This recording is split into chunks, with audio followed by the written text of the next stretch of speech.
Ladies and gentlemen, people and germs, welcome to episode 7 of Drayage Junkies. As you can see, I look like a walking piece of Hubba Bubba, but it is not for the gum today. It is for the awareness of breast cancer. And we're going to talk about large cars and guitars at the same time. So tell your friends about it, invite them, sit back, relax. Let's kick some cans. See y'all in a second.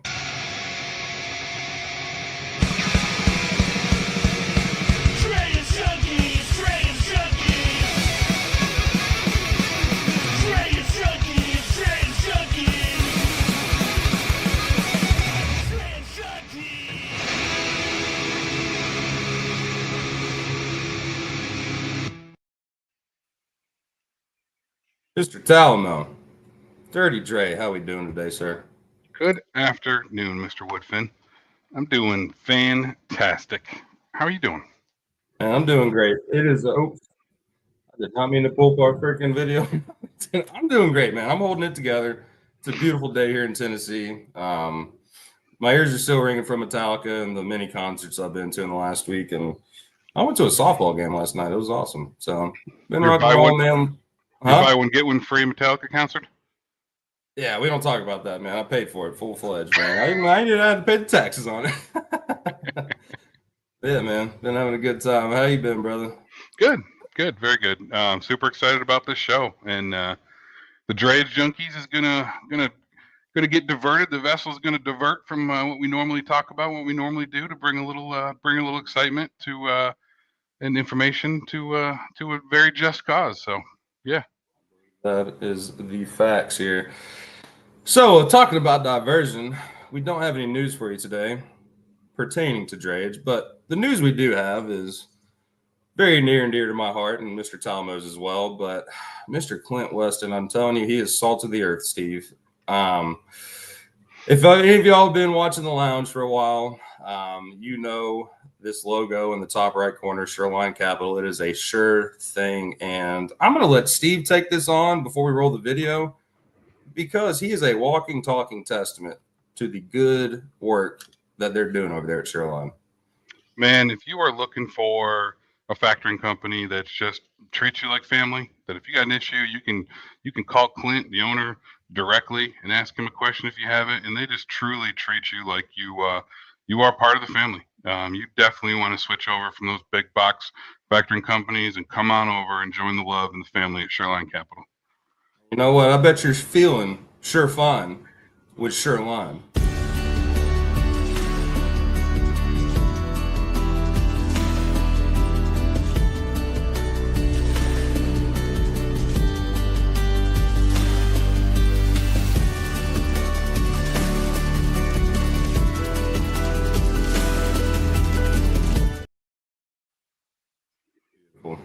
Got to update that video, but beautiful. It feels good to hear that song again.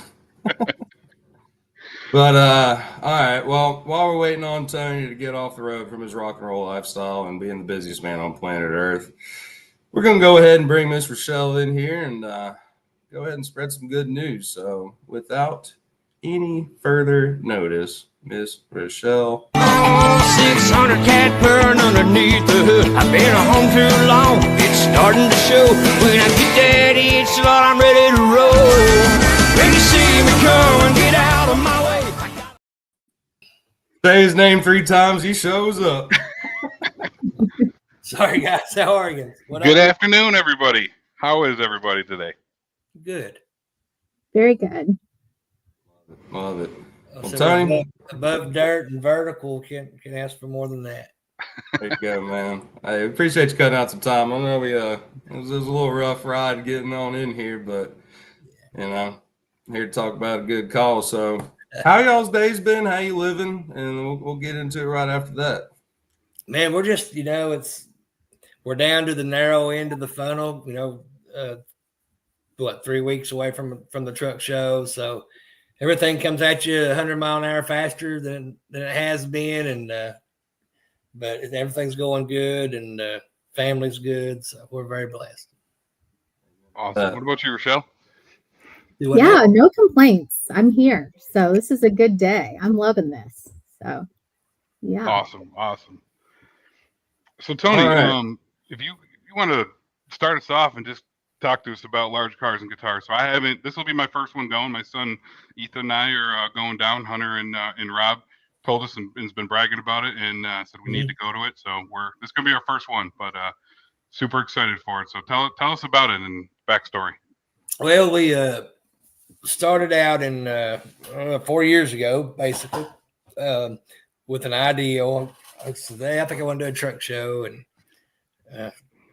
I wanted to do something to just kind of celebrate Misty's victory over breast cancer. And I thought, man, what a better way to do that than to put a little something together with the people in the industry that's our friends, outside of our family. That's the people we hang with, and so it'd be cool to do a show with those that are closest to us, and maybe raise a little money for Susan G. Komen, since they fight towards raising awareness for breast cancer and helping people, as many people as they can, through that situation. So you just kind of start off with an ideal 5 months. It was ideal in my head 5 months before the first show, and we threw the first one together there, and just come together nice. And that short amount of time, we ended up with almost 200 trucks and some pretty cool artists for the concert, and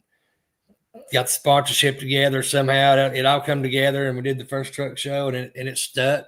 People really liked it. We're a non-judged truck show, so it's really, really laid back. It's more about camaraderie and fellowship, and it's really got this old school kind of feel to it, where people just come, hang out, cook out, we've kept good spacing between our trucks, so the people showing their trucks with their friends and family there, they can put up their pop-up tents and hang out, and we just made it a really laid back kind of deal. It's got a great atmosphere, and going on our fourth year. We lost our venue that we did it the first 3 years and had to change up, so we're headed to Bristol Motor Speedway.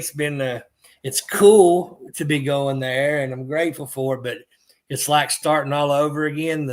At the last location, that show was pretty much running itself. We knew where everything needed to be. Now it's like starting all over again, but the folks at Bristol have been really good to work with us. Our expenses, for the venue went up dramatically from what we were paying for the ballpark, but our sponsors stepped up, and we had another big sponsor come in, the folks at Food City, which they've been the second longest sponsor in NASCAR besides Coca-Cola. But I've been fortunate to have a relationship with those folks over the last 30-something years, and so they came in and stepped up and helped make this possible. So the Lord's just blessing it, and we're somehow when these shows over, I really look like I know what I'm doing, and like I'm this really great organized guy. Duck on water, man. People only knew how unorganized I am, and how good these shows come off, they would realize there is a God. No mistake about it. So I think I read somewhere that last year you guys raised almost 54,000 for Susan G.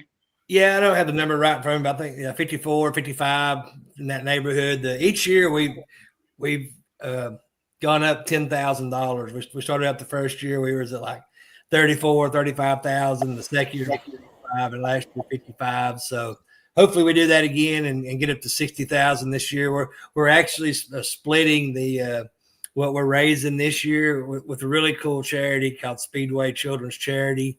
They help children in the Southwest Virginia, East Tennessee, Southwest Kentucky, Tri-Cities area, underprivileged children, children needing,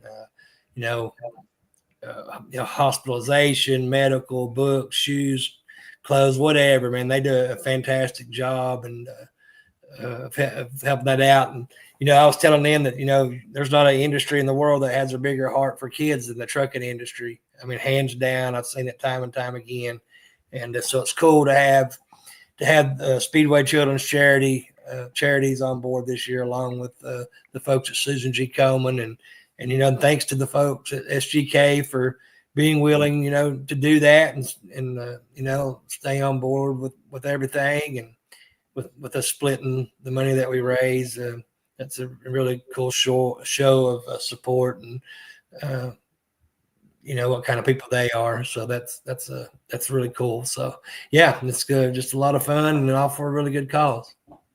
Yeah. Awesome. No, you nailed it too, man. It does feel like a big old family reunion there. And, Matt's and all these other shows are great, but that's what I was telling Steve, man. I'll tell everybody, it's like, it is the epitome of the American truck driver, hard-working, red-blooded Americans out there for a good cause, and it's awesome, man. 3 of my favorite things in the world: music, trucks, and fireworks. That fireworks show y'all put on last year was crazy. It was like 15 minutes straight, dude. That was mind-blowing. Wait till this year, man. It's going to be even cooler. The location of the fireworks launch is so much closer to us than in the past, so it's going to be right up in your face. And it's just a lot of fun. It's a lot of work. My wife wants to strangle me sometimes because this takes away so much from the music and working on my music. There's a lot of time I put into this, but to see the money raised, and at the end of the day, it's a really good thing. And for, like you said, for a really good cause. And, I've been so blessed really to live out 2 childhood dreams, being a truck driver and then being able to be the songwriter, singer guy, and, so to bring those 2 loves together and put a truck show on / music festival, if I could do anything, go back and do anything different, I don't know that I would have used the 2 words truck show. I think I would have, called it Large Cars and Guitars Trucker Reunion or something like that, because it is totally different from any other truck show that I've been to. And there's nothing wrong with other truck shows. This one's just different. And it's just because, me combining my 2 loves of music and being a trucker, actually being a trucker myself. And then, what Misty's went through and, what inspired the show. So we're really blessed with the way that it's turned out. Awesome. So Rachelle, who is Rachelle? Tell us your story. Oh boy, we better sit back and I can go on for days. Well, first off, I just want to say I'm jealous I don't get to go to Bristol, because we love us some racing in this house. And Steve invited us, but we are actually headed to Myrtle Beach, the Redneck Riviera, so for Memorial Day weekend. So that sounds amazing. Maybe someday I'll be able to attend. Yeah. I would love that. And just thank you for inviting me. I've never shared my story on this type of platform before, so it's super exciting. But who is Rachelle? Well, first, I am a mom. I have 2 children, almost 13 and 11, a boy and a girl. Married for 15 years to Josh, and then we live in Summerville, South Carolina. So by education, I'm a social worker, so work for a nonprofit agency, doing lots of trainings and professional development work. But ultimately, at the end of the day, what I like to tell people, you strip away all my titles and I am a beloved child of God. So that is the basis of my story. And so that's me. That's who I am. I'm 39.85 years old. Yeah. Yes. 39 and home, like that old country song. Yes. Yeah, Rachelle and her family, we met 5 years ago. Our Asher and Parker played coach pitch together at Little League, and that's how we met. And then we've stayed connected all these years, and the boys continue to play. And her husband Josh is actually one of Asher's coaches now. So yeah, it's definitely excited to have you on the show to share your story with us. And yeah. Yeah, well, thank you. I love the Talamo family. I think it's a running joke on our baseball team. Like, everybody wants to be a Talamo. And that's true. Steve is he's a doer. I'm a dreamer. He's a doer. Like, he makes things happen. So I love it. I can relate to that the same way. I'm the ideal guy, and Misty is my wife. Misty is the person that makes the rubber meet the road. Yes. I can relate. I have to make the rubber meet the road on most days, but when I'm dreaming really big, and I just don't have all the capacity for all of that. But hey, I always say dream big and you'll find some cool things along the way. That's right. That's right. Yeah.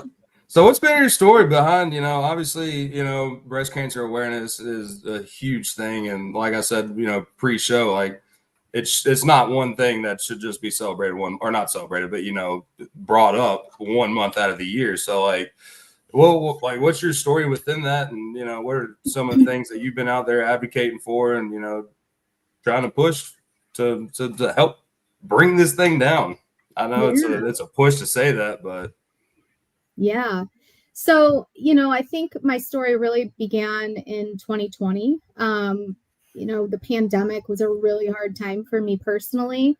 I was working in a Title I school, case managing about 50 students that had a large variety of needs, but also had my own personal children. And at that time, they were in kindergarten and second grade. And so when we shut down and I was at home, I started to flounder a little bit. I was like, how can I do my job? How can I manage all of these children, plus my own children? We were obviously e-learning. And honestly, it was the first time that I kind of realized like, ooh, I haven't really been taking very good care of myself, specifically kind of emotionally and mentally. And so I really struggled in that year. And had to dig really deep. I think all three of us, me and both of my children, were crying just about every day, trying to work through the schoolwork and work through being just stuck at home. That's just not where I wanted to be. And so in that, I kind of refocused and started on a physical health journey where I started just working out and taking better care of myself. Doing a lot more self-care because in the world of social work, I've just always been a caretaker. And so I've always cared for others, but never really cared for myself in the way that I needed. And so that was kind of really the turning point for me. And so in 2021, I kind of started to get my groove back. I was feeling really good, kind of, really leaning into some of those self-care things. And in 2021, found a lump. And, didn't really think much of it in the beginning. I was only 36, so I wasn't even old enough yet to have a mammogram. So I thank God for that lump, because if it wasn't there, I think my story would be drastically different. But didn't think much of it, mentioned it to a nurse that I was seeing.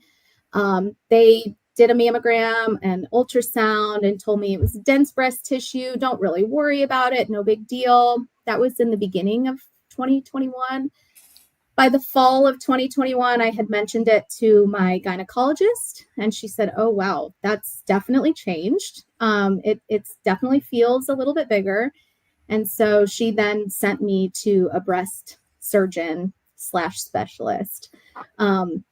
So January 7th or 8th, I think, of 2022, I saw her, and she wanted to biopsy me. And I didn't know much about breast cancer. I actually, in the moment, didn't even know there were different types of breast cancer. And so she biopsied me. And in that moment, it was a Friday afternoon. And she said, I will call you tomorrow with the results because this is an emergency. And I just knew. I knew right then. I was like, this is not going to be good. And I got to my car, and I just remember shaking uncontrollably. I was crying. I was like, I just know this is not going to be good. And in that moment, God whispered to me, I've been preparing you for this. And so I knew in that moment that like 2020 and that struggle that I went through and that, kind of re-phase of my life was preparing me for this very moment. It didn't make it easier. I was prepared and I was ready, but it definitely still wasn't easy. And so she called me that next day and she said, yes, it is cancer. And she said, do you want to come in on Tuesday and talk? And I said, yeah, yes, please. My children were at home. I called a friend. And so she came and got them. And so my husband and I just processed, like, what does this mean? I was terrified. And all I could think was, I have 2 young children. I have to get through this. I have to be here for my children. So fast forward about a month later, I had a lumpectomy. I opted for like the least invasive. Let me just get this over with and keep it moving. And at that time they thought, you might not have to have chemo. And so I was really holding on to that, because if any part of this journey was the scariest to me, it was chemo. And got the phone call that, yes, I was going to have chemo, but I did not have to have radiation. So went through with the lumpectomy, and my margins were not clear. And she said, you really should probably have a mastectomy. And so went through with that. Meanwhile, had 12 rounds of chemo, actually 11. I skipped one because I had a little bit of neuropathy happening in my feet, but went through 11 weeks of chemo, and simultaneously received Herceptin for an entire year through a port. So, had the mastectomy and then went through reconstruction. And so I think I just had my last surgery last year. So it's been a very long journey, a very lots of healing happening all along the way. And so, when I talk about my story, I want to spread awareness. I want people to know, like, this is not a disease that we're talking about our grandparents anymore. This is a disease that's affecting very young people, any type of cancer. And so that preventative care and that self-care is just so, so important. Following up with your doctor, doing self-checks, not letting anybody make you feel crazy. Like, I don't feel right, something's wrong, and just being able to advocate, for yourself. So that's kind of the shortened version of all of it.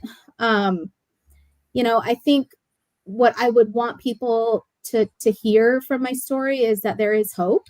And, I say this very cautiously because I know that cancer is hard. It's a hard journey, and I would never, ever wish it upon anybody. But it allowed me a second chance at living a different life. It allowed me to just have a new perspective on life, to look at things differently, to realize that all those little stressors that I had in the day-to-day just really actually didn't matter. Love people a little bit better, and definitely strengthened my relationship with the Lord. Because if it weren't for him, I don't think I would have made it through the journey. So, I think that's probably just the overarching storyline. So, Yes, it's quite the journey to go through, Rachel.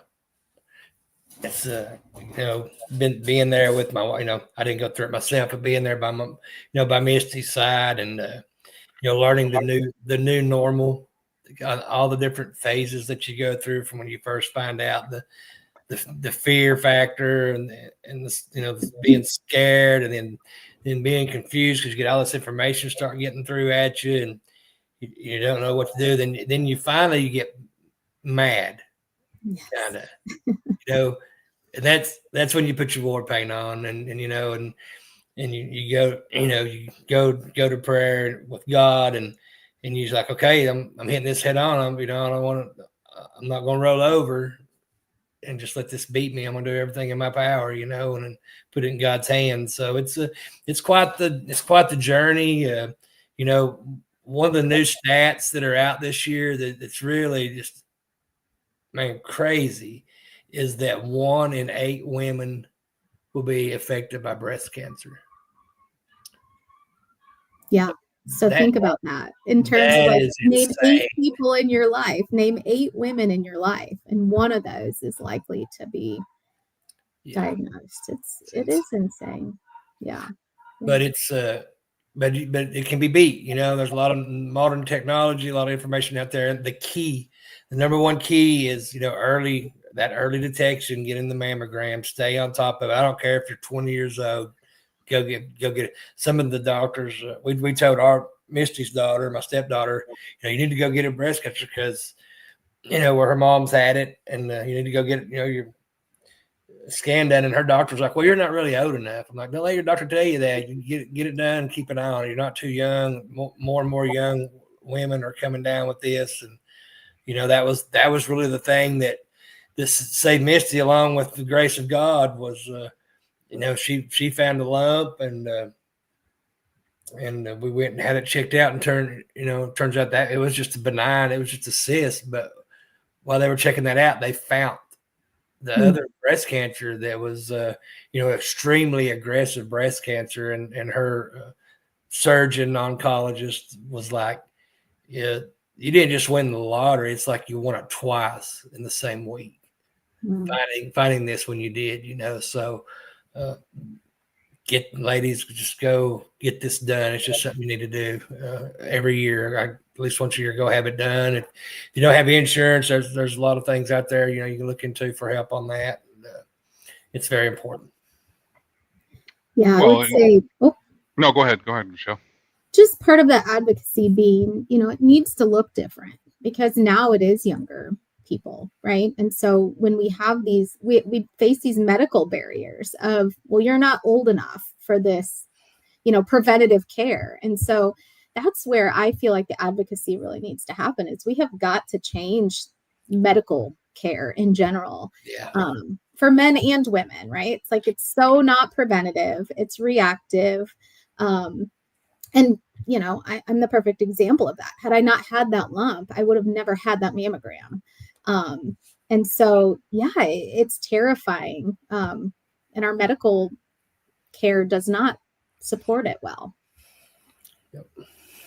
Well, Tony, and you mentioned, the technology and all that. I mean, we also have to thank people like yourself that, uses your stretch, to bring something like this to light in a way of, you can walk down the road and you can do different stuff, and everybody's out there raising money, but to bring something like you're doing with a concert and with a truck show, to really support it, and you have been for the last couple, 3 years, and hopefully many more to come.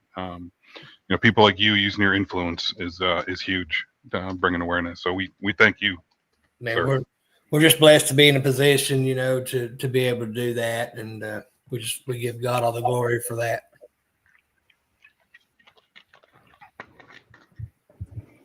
Sorry, y'all. I got long people in the back. If you can hear it, I'll hop in there in a second. No, that's fine. So, you don't mow your own grass, what, dude? I live in an apartment. They couldn't pay me for this property. Tony, where do you live? I live in East Tennessee, between Bristol and Knoxville, closer to Knoxville, though. Okay. Yep. I call God's country right there. What is it? God's country, man. East Tennessee is the most beautiful well, stretch of land in America. You can't tell me any different. Yeah, it's nice here. We're blessed where we live at. So what can our viewers expect more different? Well, I know the venue changes this year as well, but have you always had the car show part of it there as well? I've noticed some posts about the car show portion of it as well. Is that new this year with it being at Bristol? Yeah. So that's new this year. That's something that Lisa Johnson with Food City, they've been a sponsor of a car club out of Southwest Virginia called Pharaoh's Car Club of Southwest Virginia, I think. And so they had sponsored some car shows and raised some money for some different things. And Food City has been one of their sponsors. So Lisa's like, hey, what would you think about adding a car show to your show? And I'm like, hey, I think it'd be cool. The more stuff there for people to see and do, the more people we can get there and get our message in front of. And like Rachel said, just try to advocate for this, to raise awareness for breast cancer. The more people, the merrier. So it's the first time, and I'm letting the guy handle all that. I was like, hey, if you want to do a car show, that's great, but I got enough on my plate. You come in there and you do your own registration, and we're gonna put the cars actually on the drag strip, so you'll be walking on the historic Thunder Valley drag strip and checking those cars out, which will be pretty cool. So we're excited about it. I just found out today, I think we're adding antique farm tractors back again. It was kind of a late last minute deal, but I got to get to work on that now. But yeah, so we got a lot of new stuff going on this year. We got Montgomery Gentry, we kind of, stepped up our budget for artists. And, one of these days I want to have a big name artist, and we're slowly working our way up to that. So we got Montgomery Gentry this year. it's actually Eddie Montgomery, appearing as Montgomery Gentry since the loss of his cousin. But one of his other cousins kind of stepped in his place, and man, they put on a phenomenal show. I opened up for them County Fair in Virginia about 4 years ago. Man, they blew that place away. So it's going to be a stellar show, and people are going to love it. And so yeah, other than that, it's just going to be, we got a lot of new vendors this year, a lot of new sponsors. But off the top of my head, I got to thank Food City and Bennett Family Companies for coming in and being really shelling out the big bucks and being the presenting sponsor for this thing. There's so many people that make it possible that if I started naming them all, we would use up all your time. I got a question for you, Tony. Is Purgatory going to run down that drag strip? Well, not with those show cars parked down through there. I might not have a good You just jump them. Yeah, we might. Feel like the truck drive Evel Knievel. Yeah, I didn't even think about doing. It didn't dawn on me when I was paying the rental fee for the track that the Speedway could have been part of it. It would have been a little more cost. We'd had to use some track personnel and actually do an event there. And by the time I started talking about it and realizing it was just a little too late in the game to try to put it together. And this car show deal come up. And there's a lot of room there, but it's narrow. It's a narrow layout. You know what I'm saying? It's not a square like the last show was. So it was going to be tight fitting, 100 show cars in there. And it's what this guy's talking about that he feels like they can bring to the table. So we decided it would be pretty cool to put them on the track, let people walk down the Speedway and the drag strip and check those cars out. Be a pretty good deal. And if we do stay at Bristol, next year, we're going to definitely look at having some drag racing events there and do some challenge things where you can pay to challenge. I can pay to race somebody in Purgatory. I can challenge Hater Made. We can get out there and do a race, and it makes for some great social media and a lot of good time to help raise some more money for the cause. And race for them pink slips. Yeah, I don't know about that, Dan. We'll get there and race for some for a good charity, though. Well, if you see, should there be some side bets going on somewhere, though? Right. Oh yeah, you best believe I'm gonna be carrying some ones with me. Well, if you see this 15-year-old kid running around with smoke coming out from under his shoes, and he's running around with a camera, that's my son. He'll be there. He was nicknamed Transportation when he was in kindergarten because the kid loves everything. It doesn't matter if it's planes, trains, trucks, everything. He's actually going to school to be a diesel mechanic. Right now, he's going to trade school, but he'll be there running around and knowing that there's tractors there, and now the car show being there, he'll be pretty pumped. So you'll. When he went to Matt's, he only sat down, right, Hunter? He only sat down when he slept.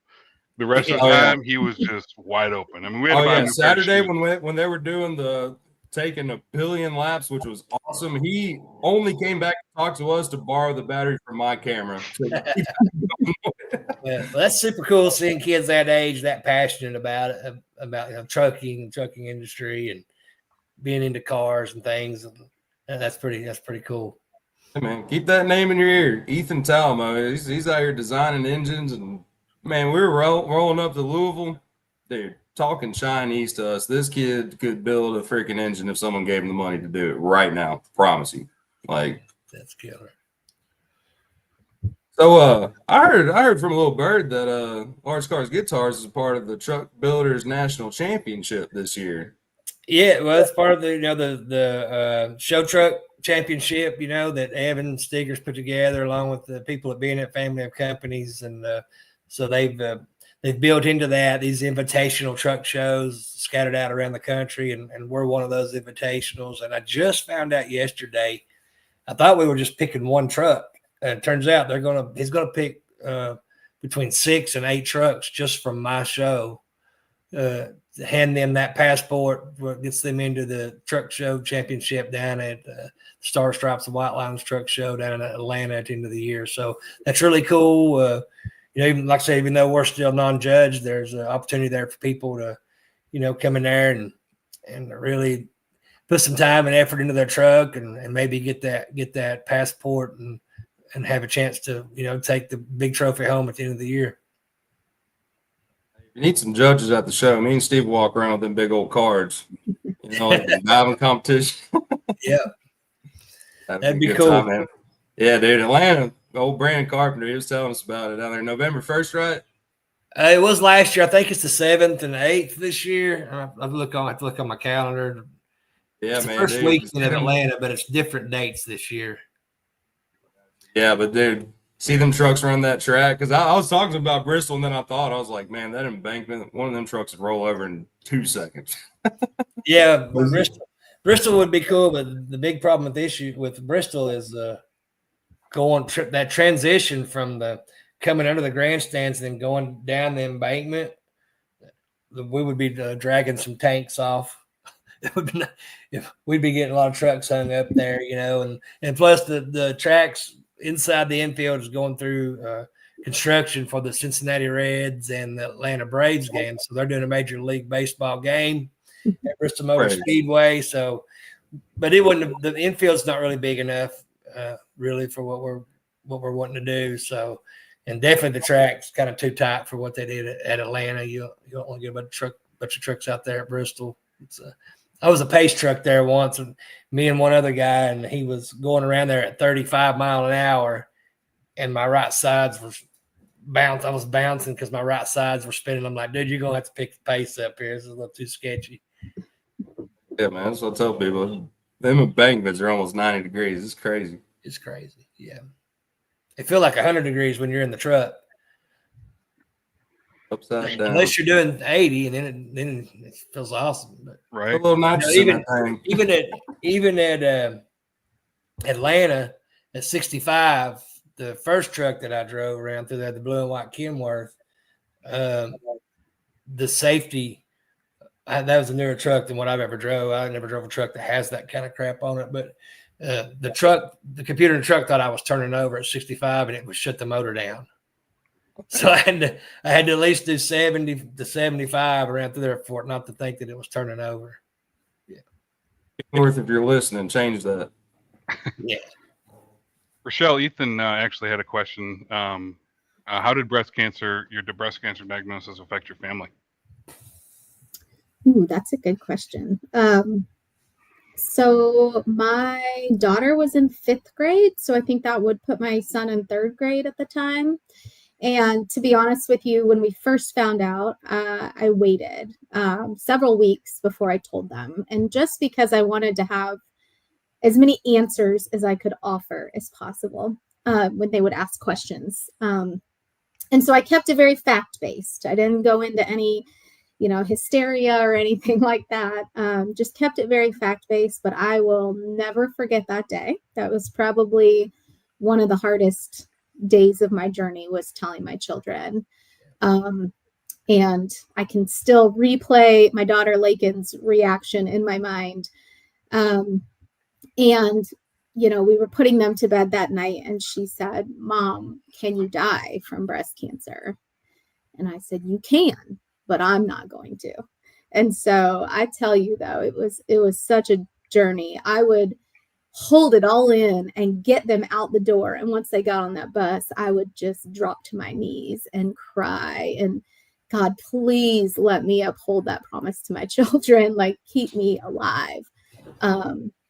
So it did affect them. I also, made sure to get in touch with their guidance counselors at school and let them know what was going on in case they needed a little extra love and support at school. And once I shaved my head, everybody kind of knew. So there was a level of vulnerability there that I could no longer hide. And so, everybody was very respectful of the conversations around them, and, just being mindful that they were very young and worried and had lots of questions. But I think I did a good job with it. I wrote a blog throughout my whole journey because honestly, I was just in autopilot for most of it. There are sections of my journey that I don't even remember sometimes, just as a coping mechanism to keep myself going, and to maintain a certain, level of normalcy for them. But I wrote it because I want them to read it someday, because I don't think they really actually understand the severity of the situation at the time. And so, we don't we don't talk about it a whole ton anymore, but they are very supportive for, we have lots of people in our lives that have experienced it beyond myself. And so, there are ways that my children, I kind of let them choose how they want to support the cause and what that looks like for them.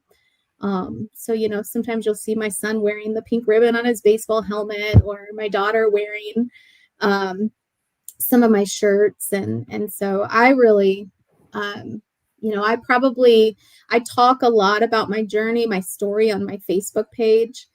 But in terms of adorning anything pink or wearing the ribbon, I don't do that very often because I have this weird, I don't want it to become part of my identity. It's not who I am. It's just like a blip of my story.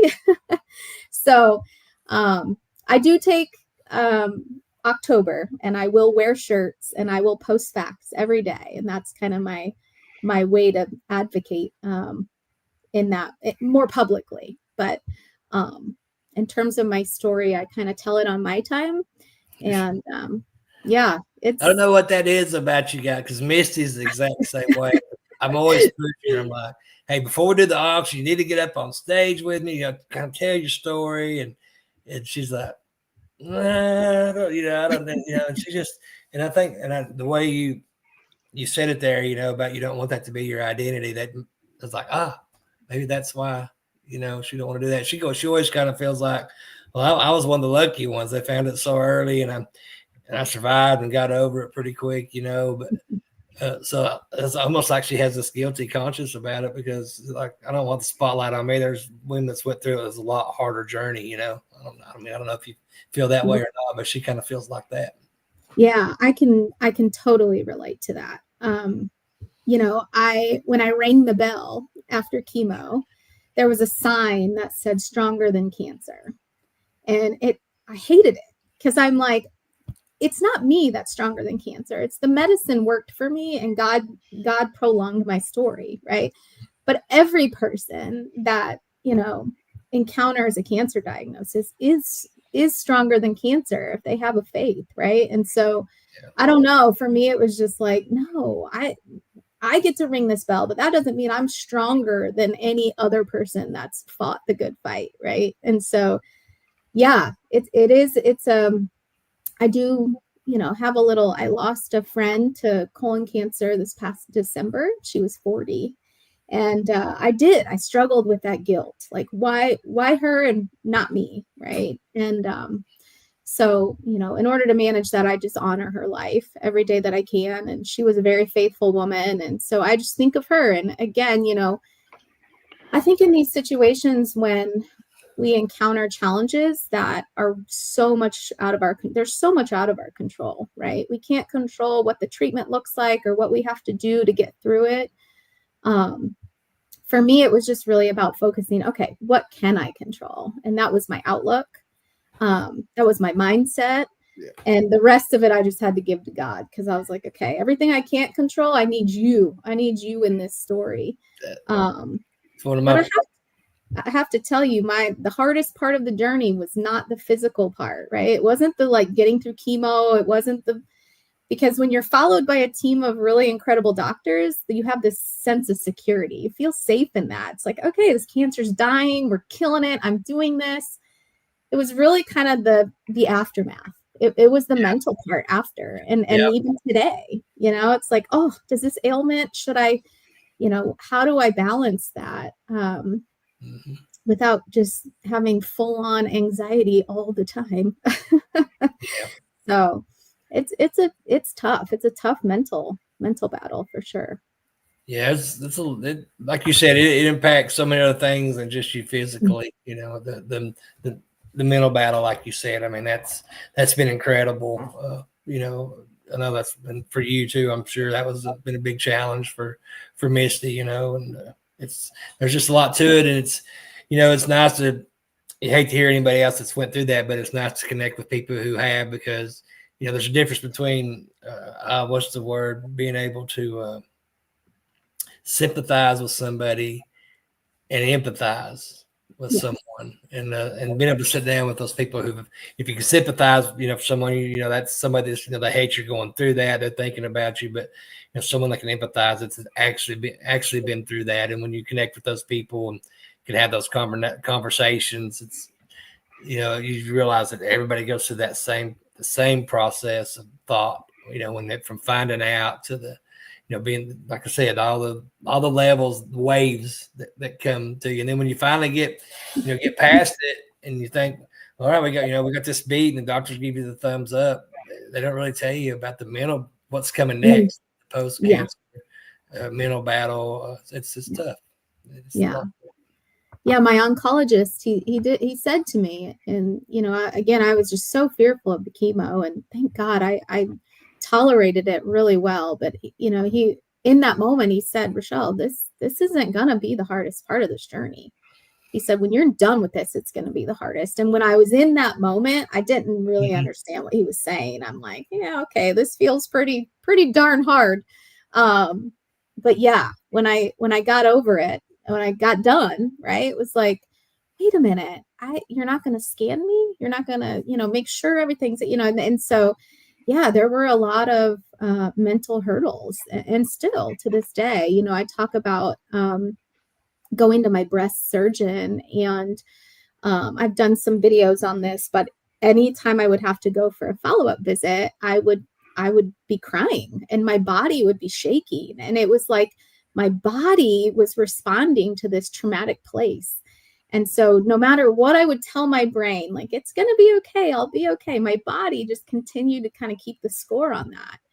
And I had to work really, really hard on not, this is the place that gave me the worst news of my life, but shifting that to, this is the place that saved my life. And when I did that and I changed my mentality, my body responded in a much more positive way. It was like I could get through these appointments without, crying and shaking uncontrollably. And but it's taken a lot of work. I've done therapy. I do lots of meditation. I read my Bible every day. I mean, so it takes a lot of intentional work to get through that mental part of it. And so now I'm passionate about wellness. It's like, I just want people to take good care of themselves. And, wellness has 7 different dimensions. So I hone in on 3 of them mostly every day, but just kind of, making sure that I'm keeping them all in check on some level. And as a younger mom, it's hard to make time for yourself, but really it's so important. So yeah. She has the healthiest snack packs at the baseball field for the kids. Not always, but I try. I think having a support group, is got to be huge for this. And I mean, when you think of your family, I mean, you have, one of the sweetest families I think I've ever met, and, both with your kids, and even with Josh. So I'm, some people don't have that, I'm sure, going through this. So I'm sure that was probably a big,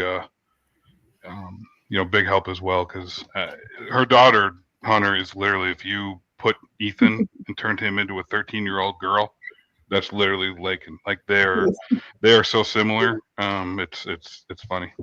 They're 2 peas in a pod, that's for sure. But like you say, not every story is about breast cancer is a great story. We're fortunate to come out on the good side of it in your situation and Misty's. But just to touch on what she's talking about, a support group and how important that it is.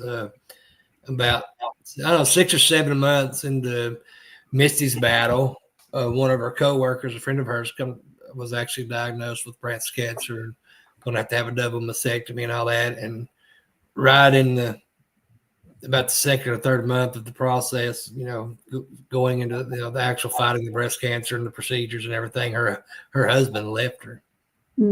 He left, and she ended up committing suicide. So it's that support group is incredibly important. And God, so yeah, it can be a bad deal for some people. It is super important. And, I'm happy you brought that up, Steve, because we don't heal in isolation. We only heal in community. And that was that was a hard lesson for me to learn, because again, I just had always taken care of everyone. I mean, even growing up, the circumstances I was in, I was always just the caretaker. And so when people wanted to help me, that was hard. It was hard to say, yeah, I need the help and I'm going to accept the help. And, you know, as weird as this sounds, I've never felt more loved than I did when I had that diagnosis. Because people just came out of the woodworks. I mean, my neighbors that I've never met were bringing me food, and just people were just rallying. And I am so thankful for that. But I know, just like you said, Tony, like that's not the case for everybody. And, you know, and that's why I say that cancer has changed my life in a good way, cautiously, because it can destroy families, marriages. The financial piece alone it's such a hardship, you know, and if you're not set up for that, it can be absolutely devastating. So, thankfully, you know, I think that there are a lot of resources out there. There are a lot of communities. There's a lot of support groups, you know, and I found for me personally, I didn't really fit into a support group. I think it was that identity piece again, where it was like, it was more fearful for me to be around people sometimes that were like in end stages, right, of breast cancer. And so I needed to just distance myself while I was healing. Now I think, you know, part of the reason this is a part of my story, I think, is so that I can now be that support for other people. So I, you know, have several friends now who have experienced the same thing, and I don't ever know what to say, but I'm like, I've been there, I get it, and I'm here. You know, I just had a very good friend of mine recently diagnosed within the last week, and it's tough. There's no easy part. There's definitely no easy part of it. So yeah, it's hard. There ain't no other way to say it. It's just hard. And I definitely resonate with this. Like, so I've never had anybody in my family affected by breast cancer, but my father had stage 4 throat cancer. My grandfather passed away from lung cancer. But that point that you were making of, number one, that fight, you cannot succumb to what everybody says, because when you bring up cancer, it might as well be a cuss word. They're like, oh, how long, you know, rather than what can I do? And you know, it broke me apart. You know, I was 15 years old and seeing my dad lay on the couch, and you know, his saliva glands froze up and couldn't eat hardly. And, you know, just seeing him down in the ground, you know, this man is 10-year vet for the Air Force, worked for Delta for 30 years, you know, hardest working man I've ever seen in my life. And to see him eat buttered noodles and taste that and cry, and like, it tears me up. But, you know, just that faith in the community and I'm going to beat this mentality. I mean, that's it. And the good Lord takes care of his children. You know, you put it in his hands, he will take you to where you need to go. And if it's your time to go home, dadgum, that's all right with me. You know, ain't got to pay no bills anymore. My feet don't hurt, you know, but not to make light of it, but it is, there's beauty in the struggle. And what you were talking about, Rachelle, you know, enjoying life, living with passion, and the small things don't matter. It all shakes out. If you got breath and air in your lungs, got people around you that love you, you got that beautiful sky outside, ain't nothing that can bring you down. So to both of y'all, I mean, Tony, coming from, you know, the spouse side of it, it is, I mean, that's tough, because there's nothing you can do except for be there for her. And Rachelle, I mean, telling your child after she asks you, can you die from this? I can't imagine that. That is, that shakes me to the core. So,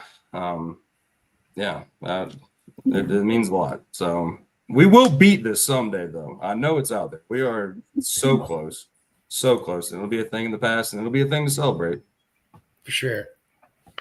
Yeah, I think, can I just say one more thing? Is just a thank you to Tony, because I think one thing we do fail to recognize is the caretaker in the situation goes through it all just the same, right? And so maybe not physically, but emotionally takes a toll. And so my own husband was my rock. I mean, if he didn't believe it, he was still saying it. It's going to be okay. It's going to be okay. No matter what. Some days I'd get so mad at him, like, don't tell me it's going to be okay. Just listen to me.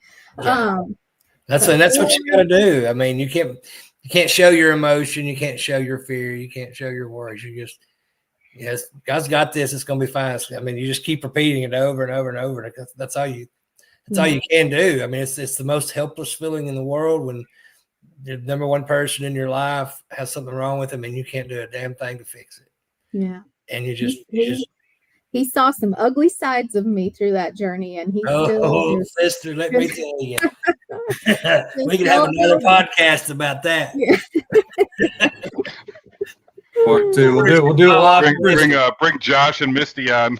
Yeah, I'm pretty sure my wife levitated off of the bed one night and her head spun around. I'm quite sure of it.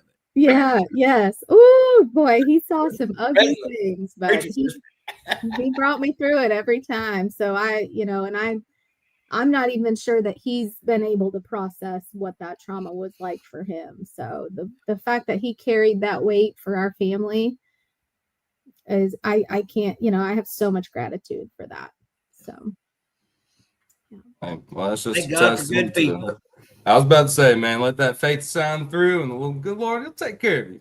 My uncle always said, as long as you got God on your side, either way, it's going to be all right. Either way. I believe that. This has been such a great conversation. Rachelle, it is a pleasure to meet you. We'll get to meet you in person one of these. Yeah. We'll meet you in person next year at the truck show. Yeah, right. That'd be awesome.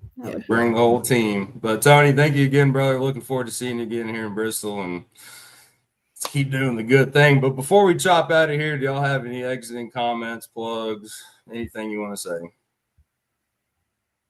Anybody can go first. Tony, I'll give you the floor, brother. Yeah, if you're interested in going to the truck show, you can go to largecarsgettars.com. We got a little over 100 trucks pre-registered. We always have a bunch that just show up and register the day of the show. Gonna have a lot of good times and raise a lot of good awareness, a lot of money for some good causes. So come on out and enjoy large cars and guitars at Bristol, baby. Miss Rachelle, how about yourself? Oh man, this is hard. I have so many things to say, but just we'll run it another hour if need be. In the end, gratitude is the attitude. And Amen. Life is worth living. So just make the best of every day. That's right. I'm gonna have to put that on a t-shirt. Gratitude is the attitude. Yeah, put it on a koozie. Tattoo that on my forehead, right? Steve, how about yourself, brother? I want to thank, for many reasons, I thank Tony for coming on. This is, like I said, hundreds, and Pedro have said so many wonderful things about you, and I can't wait to meet you in person at the end of the month. Rachelle, I know you and I have talked several times about getting you on. I wanted to get you on to tell your story.